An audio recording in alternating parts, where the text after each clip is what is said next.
جب دلہن گھر سے نکلے تو ایک وظیفہ اپنی اپنی بیٹیوں کو سکھا کر کے جاؤ. بیٹی کو جب قرآن دو تو قرآن دینے سے پہلے قرآن پڑھنے والا بنا دو, قرآن سمجھنے والا بنا دو, پاکی ناپاکی کے مسائل بتا دو. اگر یہ ساری چیزیں آپ نہیں بتا سکے ہیں تو شادی کے بعد بھی اس کی کوشش جاری رہنی چاہیے. جب دلہن گھر سے نکلنے لگے تو ایک وظیفہ کر لے. اس وظیفے کی پابندی اگر کسی دلہن نے کر لی ہے تو پوری زندگی تک اس کے گھر کے اندر خوشحالی ہی خوشحالی رہتی ہے.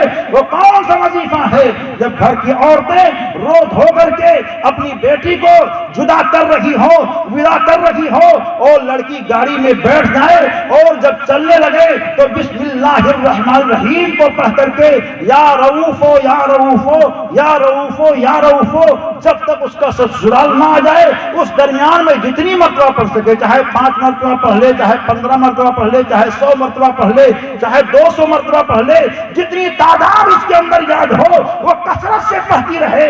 اور جب گھر میں جائے تو بسم اللہ الرحمن الرحیم کو پڑھ کر یا رؤوفو کہہ کر گھر میں داخلہ دے اور اپنا سیدھا قدم گھر کے اندر داخل کرے. ورنہ بیان فرماتے ہیں جو نئی نویلی دلہن اس دعا کو پڑھ کر کے اپنے باپ کے گھر سے نکلتی ہے اور اپنے شوہر کے گھر میں داخل ہوتی ہے تو اللہ تبارک و تعالی اس دعا کی برکت سے دونوں گھر کے اندر بے پناہ برکتیں عطا فرماتا ہے.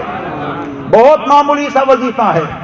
اور شوہروں کو کیا چاہیے؟ شوہر جب اپنی نئی نویلی دلہن سے رات میں ملاقات کے لیے جائے تو السلام علیکم ورحمۃ اللہ پڑھ کر مصلی بچھا لے.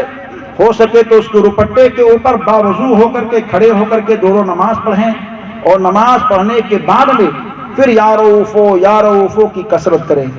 اگر میاں اور بیوی دونوں نے مل کر پہلی مرتبہ یا رؤوفو کچھ تعداد میں پڑھ لیا تو عاملین کی جماعت یہ کہتی ہے کہ دونوں کے اندر تا زندگی کبھی نفرت نہیں پیدا ہوگی.